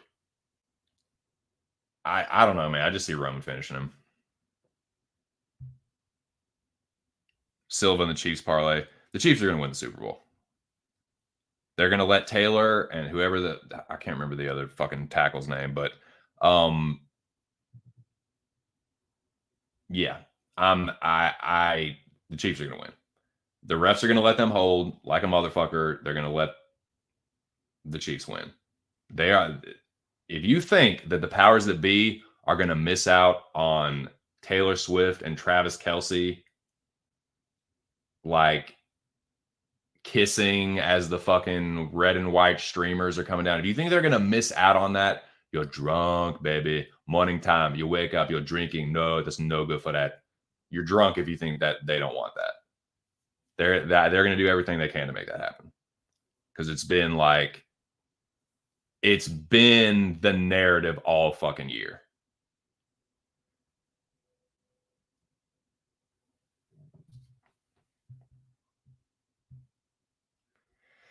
Yeah, that's the other thing too. I agree with you. It might not even have to be a conspiracy like that, but if it is, I think the Chiefs are going to win, and I think it's going to be by could be like 3 points, dude. But watch the refs bail the Chiefs out on critical drives, critical third downs, at critical moments of the game, and then see how many times the Chiefs get called for holding. Because I will bet it will be less than 3. I bet they'll get like 1 or 2 holding penalties all game. They'll be holding all game, all fucking game. But watch them get like 1 or 2 in like garbage time that don't matter. And everyone, they called it on them. Yeah. It'd be like when they called it on the Chiefs at like the end of the first half in the Ravens game. They've been holding the Ravens all the first half. So they already had the momentum, and it was like, oh, well, we called it on them. It's like, it didn't matter. So yeah.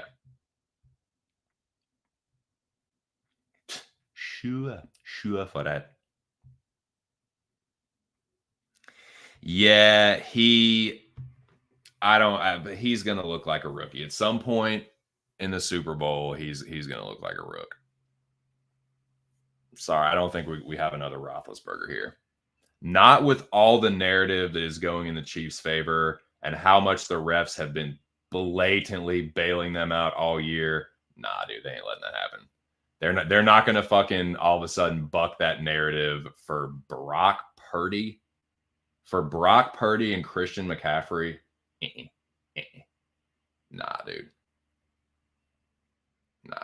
It's about to be Tay-Tay and fucknuts. Fucking God, I cannot stand Travis Kelce. But yeah, you're gonna see that cocksucker with Taylor Swift kissing, the streamers coming down. Kermit and Brittany. Dear God. It's going to be fucking gross. Can't wait.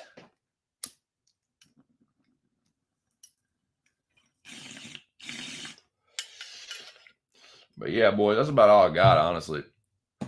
Unless y'all got anything you want to talk about, probably make it about a 2-hour stream, but I pretty much covered everything I wanted to. If there's a fight in particular y'all want to, you know, dish on a little bit more or chop it up, man, just let me know. What's y'all's favorite bet, man? Unless I understand if you're playing it close to the vest, obviously you're not going to tell me, but if you have, call your shots, man. If y'all have anything you want to, you know, say, hey, I told you, remember when I told you about this shit on Friday? Anything like that, man. Now's the time. Call your shot, George Herman Ruth.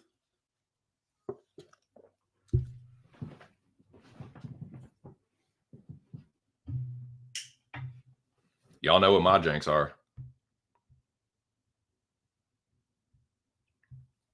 Yes, sir, I can. Absolutely. Randy Brown and Muslim Salikhov. Now, I want to make something very clear, brother. I am biased towards Muslim Salikhov in this fight. So what I will try and do right now is give you my most objective like breakdown. So let me pull up their records here. This is a great fight. This is a great like action fight. These are both good action fighters. And what I mean by that is like guys that are in the rankings or go in and out of the rankings. They're not like bums. They're not low-level jobbers. They're known fighters that have fought against other good fighters. Like they're probably neither one of them are going to be champion. Neither one of them are going to be fighting for a title, but they're still there to put on good fights. So like that, I don't even really call them jobbers. These are like action fighters. They put on good fights. They're never going to be champ, but they're going to put on some crazy performances here and there. So it's a good matchup in that respect. Salikhov's 6 years older. He's 39. Brown's 33. As I was saying at the stare downs, like Brown's a good bit taller. And he's got 8 inches of reach. He does have a good jab. He is a good boxer. So there is a world where Randy Brown stays on the outside, tunes Salikhov up, keeps him on the end of the jab. And when Randy Brown starts to put, you know, his power punches behind the jab, he can get knockouts too. He knocked out Brian Barberina, which is a good win for him. And he's got some other good wins. Like he's a good fighter. He's someone that for me is hard to trust. So I'm going to make my biases known like right out of the gate. He's someone that I have I wouldn't say I have trouble, but like I'm not the best. I wouldn't say I'm the worst, but I'm not the best at picking Randy Brown fights. So let me make that known. But I feel like this is the kind of guy, like not, you look at Randy Brown's losses. Other than Michael Graves and Bilal Muhammad, his last 3 losses in particular, Nico Price, Vicente Luque, Jack Della. He got hurt in all those fights. And I think he's going to get hurt in this fight. The powerful fighters that have not hurt Randy Brown or not knocked him out, like Chaos Williams, I just don't like. Barberina's a good striker and he's not like pillow fisted, but he's not one punch knockout power either. Muslim does have one punch knockout power. And that's kind of why I'm picking him. I just think Muslim is close on the feet with the striking. Brown's a better boxer, but overall, I think with the Sanda dude, Muslim is more dangerous. And at plus 200, I just think that's wide. So that's why I'm betting Muslim. But as far as just breaking down the fight, like, yeah, Randy Brown, very lengthy boxer. He does have good knees. He has a good clinch. But if they're in boxing or clinch range, Randy Brown is in trouble. in my opinion. If he outfights, if he stays as like a pure boxer, boxing, keeping him on the end of the jab, 1-2, fucking roll under the hook and pivot out. Like if he's doing that shit, he can win a decision. Maybe even hurt Muslim. Muslim doesn't have neither one of these dudes have great chins. Muslim's been knocked out once or twice himself. Has he been knocked out twice? No, he's just been knocked out once. So yeah, dude, I mean, the level of competition, you could probably give the edge to Randy Brown overall. The experience overall you give to Randy Brown, and given the fact that he's younger, I understand why he's the favorite. I just think he should be like a slight favorite.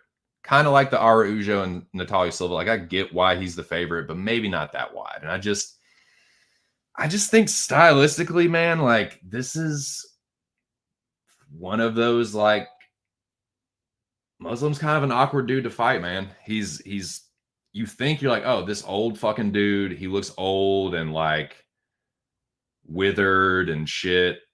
But hey, man, it's an old adage. Power's the last thing to go. And if there's one thing that I know Muslim Salikov has is power, is one punch power. And I think he's going to catch Randy Brown against the fence, dude. Randy likes to put himself in some bad spots sometimes. That's why I can't bet Randy Brown or like pick him, because he will not always put a stamp on things. He will fight kind of tentative. He'll fight kind of scary sometimes, especially against a dude that he knows can fuck him up. Like he doesn't, I don't know, man. Like he's not a very trustworthy fighter. He's a good fighter. He's a good skilled fighter, and he's beaten dudes that can crack. But I don't know, man. I think he's going to get it bad. I keep visualizing Randy Brown going to sleep brutally here. We'll see. I definitely like Muslim at plus 200. But yeah, that's my take on that fight. But I'm biased.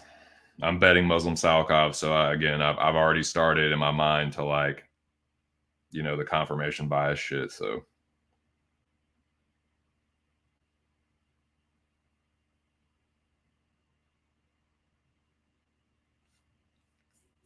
yeah, it's like decision Mickey Gall. I couldn't finish Mickey Gall. The Barberena win is one of my favorite of his. At the time when Barberena had just had a tough fight with Luque, had Luque on the fucking ropes. But yeah, and then he gets knocked out by Luque. Like, yeah, man. Yep. And it's not always a situation where Randy Brown strings like 4 wins together. Like, he does some lose 1, win 2, lose 1, win 1, lose 1, win 1, win 2, lose 1. Like, he doesn't string losses together, but he doesn't always string wins together either. He's kind of like a Christmas colors fighter. Like it's reds and greens. So I think this is another red coming, boys. Muslim is way more dangerous than Wellington Turman. And yeah. So let's fucking go. Just a little poke. A little poke on Dober. A little poke on Viv. But as far as what I feel best about, it's the main event. Bet him all over the place, boys. I bet him at 135. I bet him at 130 and plus 140. So yeah, it's a unit on Roman to win 2.2.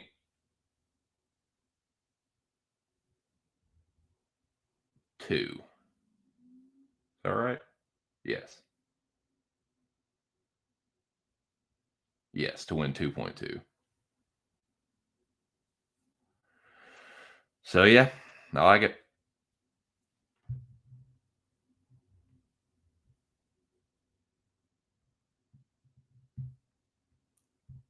Oh, what's up, Potom? Chama. What's up, duder? How are you? Chaos Williams is slightly overrated. I would have to agree with that. And that was a pretty close fight. Just stylistically, I like this one for Muslim. Yes, the age, I get it. He's not an indestructible fighter either, but he has got an equalizer. And Randy Brown, he's not the most durable. So we'll see. But yeah, I like Muslim Salikov, Viviana, Drew Dober, but Dolidze is where I put most of my eggs. And of course, Taylor Jong Lee. Subscribe to Aaron the Dog MMA Movie Trivia if you have not.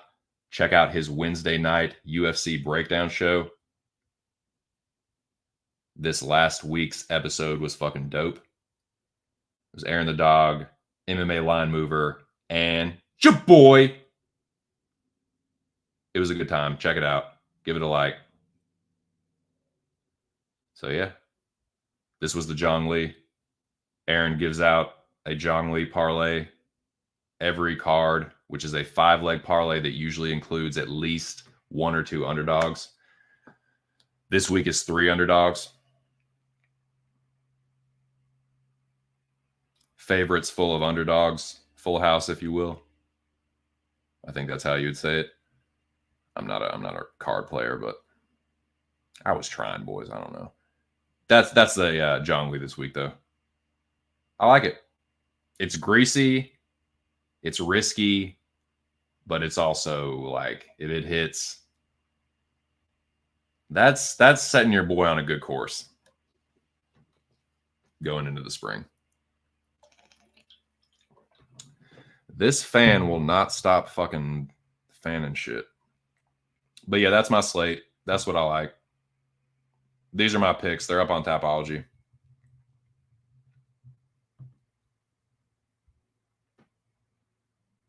Check me out on Tapology. Just my 2 cents, just like the channel. Now these are just picks.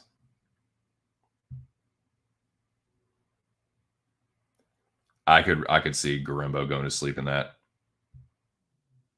If he's not careful early, Rodriguez is going to knock him out. But that's why I don't want to bet Thimba. But he's the better fighter and grappler. And if it does get extended, like Rodriguez is going to get, he's going to get body locked and fucking dragged to the mat and fish pulled, choked. I'm hoping that I'm wrong here, man. I'm hoping that Charles Johnson can knock Maxim out or keep him on the end of his strikes and fuck him up and win a decision. I'm not a big believer in Charles Johnson myself.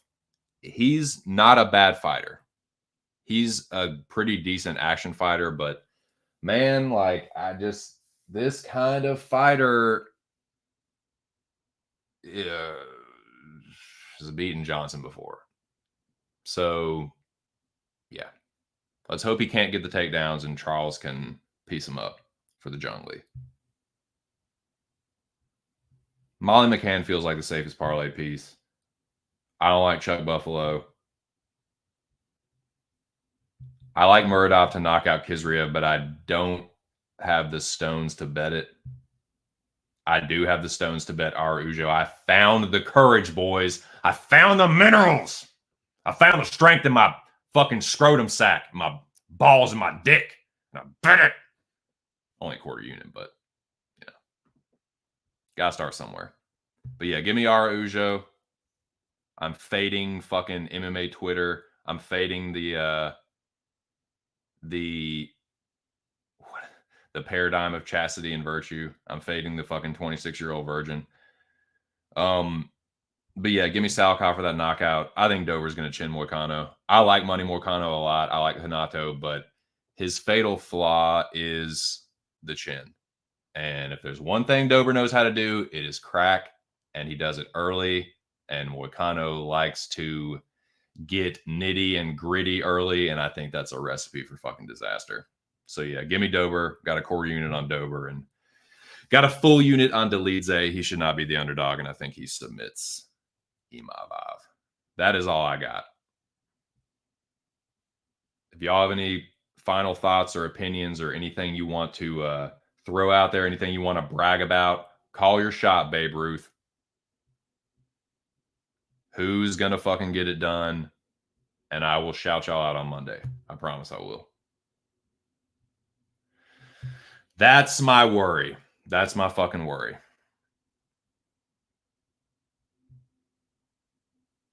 I know it. I am, though. I am, because I want that fucking Zhang Li to hit. And, like, he can knock Azad out. Like, Maxim hadn't fought anybody. He's a can crusher. So, Johnson's fought better competition, but he also has lost to this style of fighter, too. So, that's why I can't pick him, but I'm happy to hedge that with a tailing of the Zhang Li. So, whatever. I either get my pick right or the Zhang Li survives. So, I'll take it.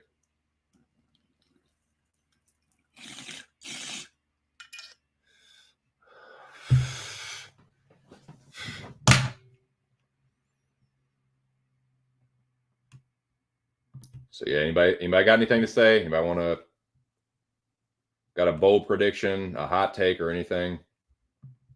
Now's the time. Mother, fathers.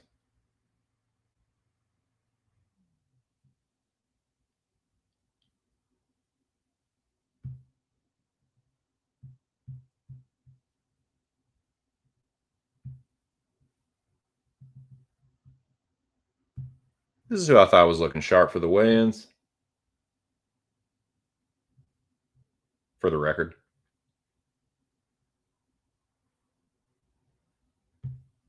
This is who not looking good.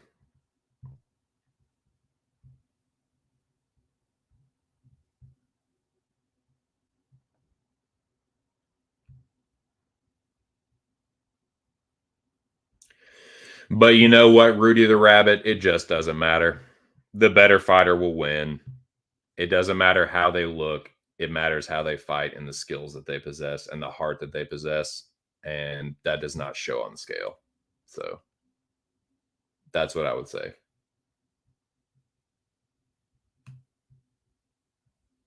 But yeah, that's it for me, boys. I'm going to get the fuck out of here, man. About to hit the 2-hour mark. And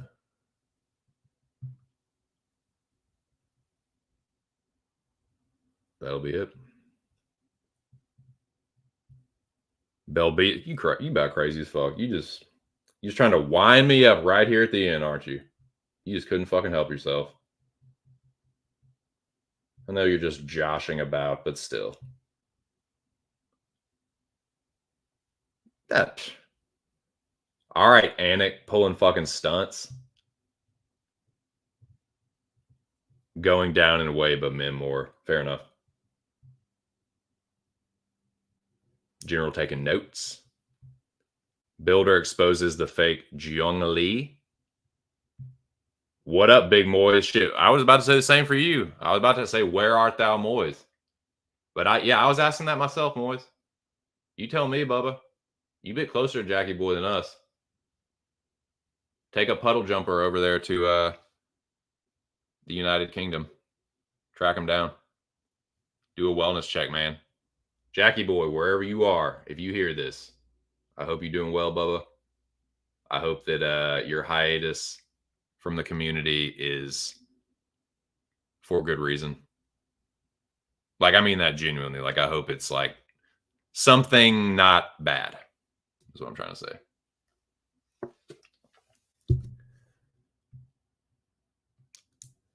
I mean, I do too. You know, you don't want to admit that to a bunch of grown men, but, you know. Yeah. It hurts my heart when Jackie Boy ain't around. So, you know what, Moise? I kind of think it's going to be fun, too. These are the kind of cards where it's like, I think they even know that, too. They're like, our card kind of sucks, boys. I think we need to make it sweet. And then some crazy finishes happen. So I think this fight has a lot of inside the distance potential overall. But yeah, good to see you, Moise. I'm about to get out of here, but it is good to see you on the tail end. If you have any bold predictions or any hot takes or any Babe Ruth call your shot kind of spots, let the people know, and I will I'll give you a shout out on Monday. Yeah, that is kind of become a trend. I feel like that's kind of become a trend in the last couple of years, especially with the Apex cards. They're like, all right, boys, this ain't no pay-per-view. We got to make sure it feels like one. God damn it. So hopefully that's what we get. Yeah, I'm gonna get the fuck out of here, man. It was a rough start. I had to fucking make a whole nother stream. The internet was just like, nah, going down. Nah, you're done. You're done, bro. Nah, since your shit is done. So yeah, I had to start a whole nother stream. So I appreciate the people that did come back, and I apologize for all that bullshit. But we made it through the weigh-ins. We made it through the stare downs. Was able to give live stare down reactions. So I thought for the most part the fighters looked good. Only Carolina missed weight. We will see if that ends up affecting that fight or not. I did say though that was a fight I was hoping fucking fell off. So that is still live. So we'll see, man. But yeah, dude, I hope you all have a good weekend. Let me get the song on and I'm going to skedaddle. I can find my fucking large Moise. Have you seen my cell phone device? Large tuna. Big Moise.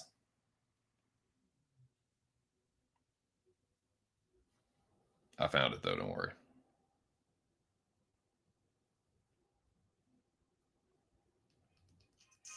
Okay, boys. Well, that was just a lot of fun. And I appreciate each and every one of you. I know I'm saying this in a silly tone, but I really do appreciate it, man. Homie Noah. Big Moise, the owner of the carousel itself. The carousel. The homie, the general. Lobby, channel stalwart. Always good to see you. Best of luck. Poeton, good to see you, man.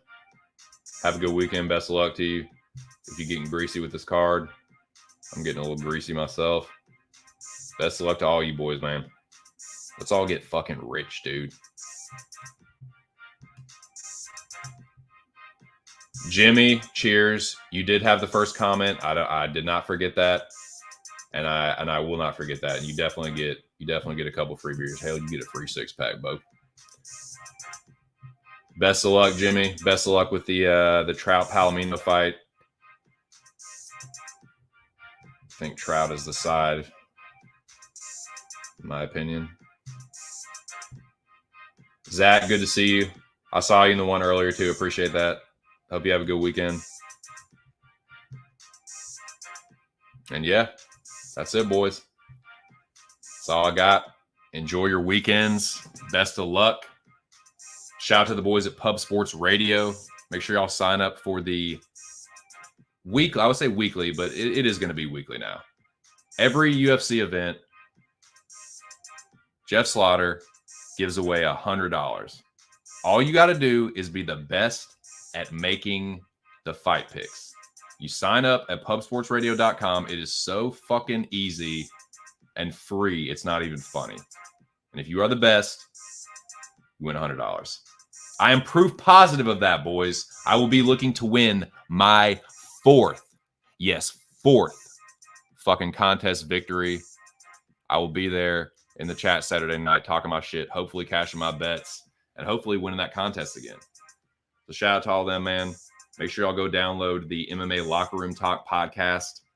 The latest episode dropped today, I'm pretty sure, late last night. Did a nighttime episode last night with the boys. That was fun with shout out to Big Show and Billy. And yeah, man, shout out to my dude Aaron the Dog. Go subscribe to his channel, Aaron the Dog MMA and Movie Trivia. Every Wednesday night, you can find me over on Aaron's channel breaking down the UFC cards. He has a rotating cast of characters. This past week's episode was a great one. Shout out to the MMA line mover, made a guest appearance.